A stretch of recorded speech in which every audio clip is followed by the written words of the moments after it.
You know, despite being one of the poorest nations in the world, India has approximately 165 nuclear warheads that could be deployed by land, air, or sea. And that's not even the craziest part. India ranks 4th in terms of having the world's largest military budget. But before we feel happy, India also ranks 142nd in terms of GDP per capita. And there is another shocker here. Back in 1974, we were about 16 times poorer than what we are now when we first developed and tested a nuclear weapon. And our immediate neighbor to the northwest, Pakistan, has about 170 nuclear warheads right now, and they would have never created it had it not been for us. Their Prime Minister at the time, Zulfikar Ali Bhutto, famously quoted that if India builds the bomb, we would eat grass or leaves or even go hungry till we get one of our own. So why did India do it to begin with? Our economic situation was already terrible and we armed our neighbor with nuclear weapons. Was it a stupid decision? On the outset, it does sound stupid. A poor country spending billions of dollars to arm itself with nuclear weapons instead of empowering its citizens. So what would have happened if we never built the nuclear bomb?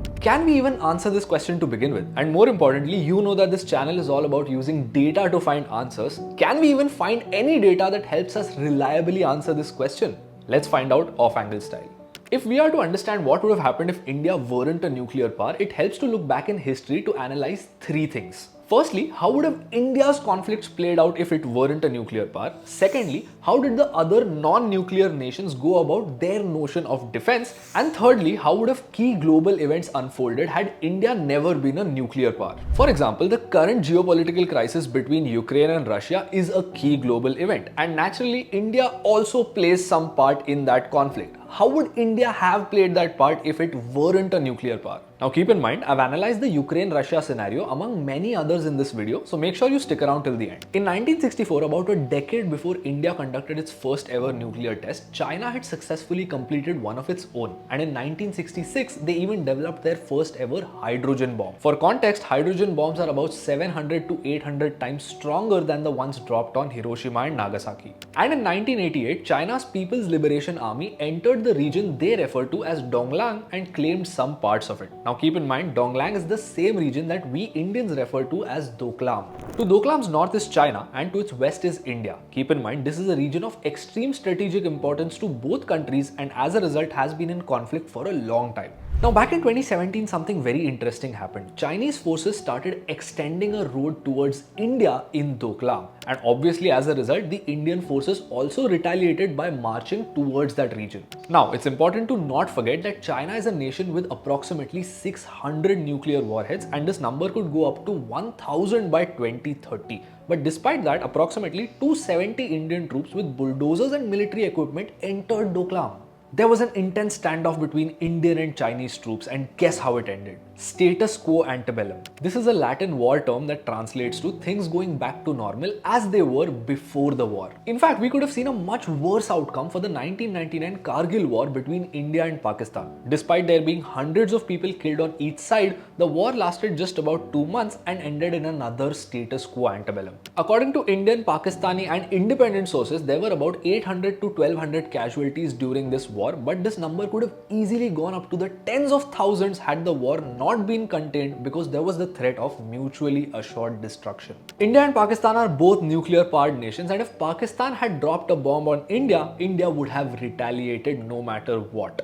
And the reason I said Pakistan might have dropped the nuke first is also backed by data, and that is India operates an official no first use policy, which means our nukes would only be used for deterrence and never to attack someone first. And as a result, India's trade with its neighbors with whom it has had conflict continues to be uninterrupted because the neighbors also know that if these conflicts are contained, we do not have to worry about a nuclear attack. And on the other hand, we also cannot use the nuclear threat because India is just as capable when it comes to deploying nukes. And additionally, had it not been for our nuclear capabilities, the Kargil war wouldn't have just been contained but would have also seen military conscription. Meaning a situation where able-bodied individuals have to compulsorily enlist themselves in the armed forces. Currently, India boasts the world's largest voluntary armed forces where every single member of the force serves by choice and not compulsion. If you happen to be a member of the armed forces watching this video, I thank you for your service and everything you do to keep the country safe. And avoiding military conscription or containing the extent of war isn't even the biggest advantage of having nuclear weapons. The entire geopolitical scenario around India would have been vastly different had India been a non-nuclear nation. While the sacrifices made during our freedom struggle paid for our independence, our nuclear program helped keep it. I'll explain what I mean by this. But before I do that, if you learned something new up until this point, please consider subscribing to the channel, as that is what keeps us motivated to bring more such valuable content for you.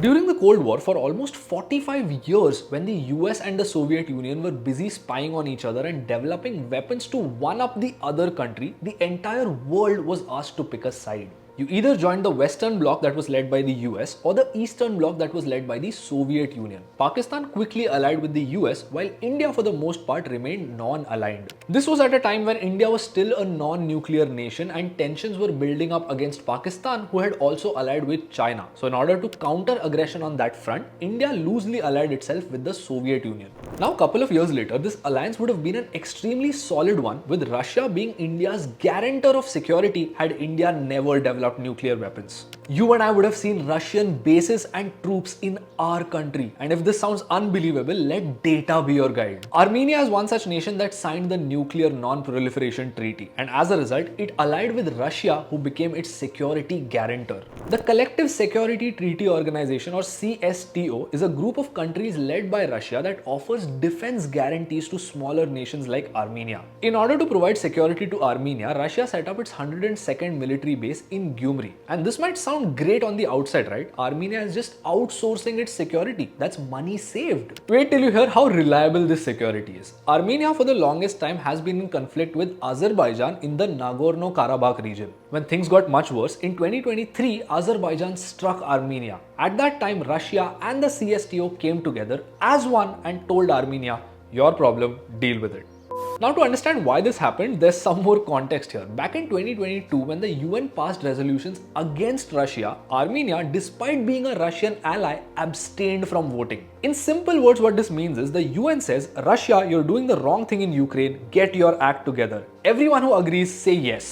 Some countries agree, some countries disagree, and Armenia, being a Russian ally, is expected to side with Russia and disagree. But Armenia says, you know what, no comment. So not only did Armenia not side with Russia, Russia was also busy fighting a war in Ukraine. So how does it matter what promises Russia made to Armenia? That was the price Armenia paid for being independent. Now think about it for a second. What would have been the case if India had firmly sided with the US or Russia?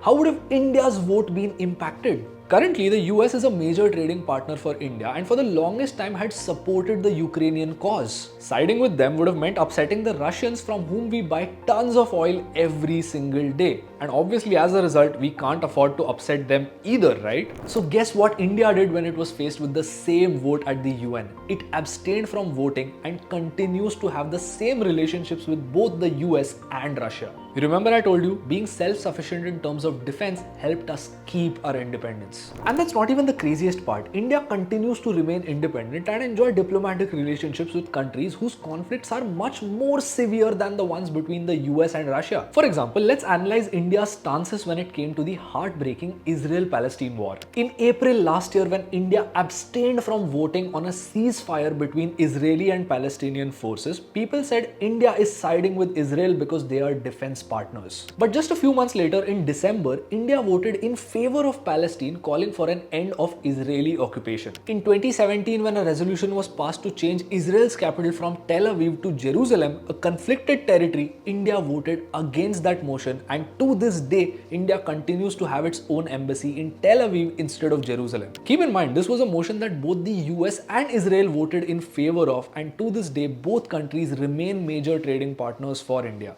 Maybe this kind of independent stature wouldn't have been possible if we weren't a nuclear power. What if we had signed security agreements and given charge of our own independence to some other country? Now there is another reality to it. If we had never created nukes, our day-to-day lives would have been much better. but only in the short term. After we developed nukes, the entire world was angry. The UN Security Council met and passed Resolution 1172 unanimously with not a single negative vote. This resolution imposed sanctions on India. Under the Glenn Amendment, the US stopped all military and economic aid to India. The Bank of Japan froze all loans to be given out to India. And that's not even all. Even the World Bank and the International Monetary Fund stopped all forms of loans, aids and grants to be given to India. It was a situation where the entire world went against us. Just imagine this. We could have avoided all of this if we had just picked a side and not developed nuclear weapons. Imagine the gains we would have made from globalization. What if we could have been a country like Japan?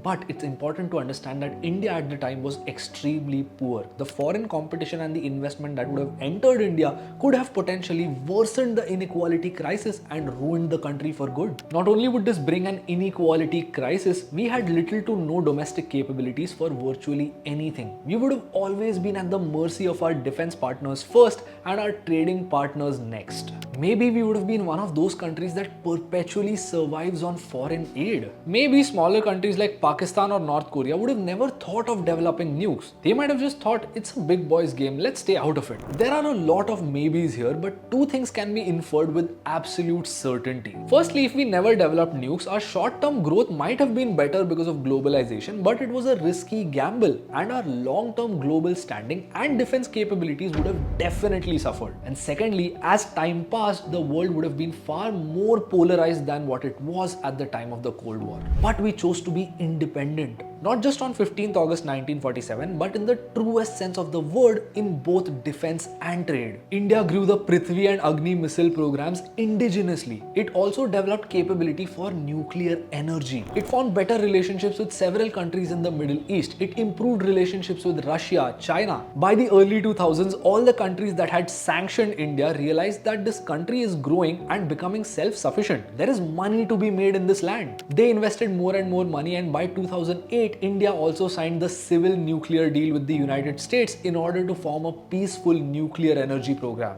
The nuclear arsenal helped India keep its true independence and also form great relationships with everyone given its no first use policy. But these are just the conclusions that I made during my research. What do you think? Did we do the right thing by developing nukes? Let me know your thoughts in the comments. And if you learned something new, subscribe to Off Angle.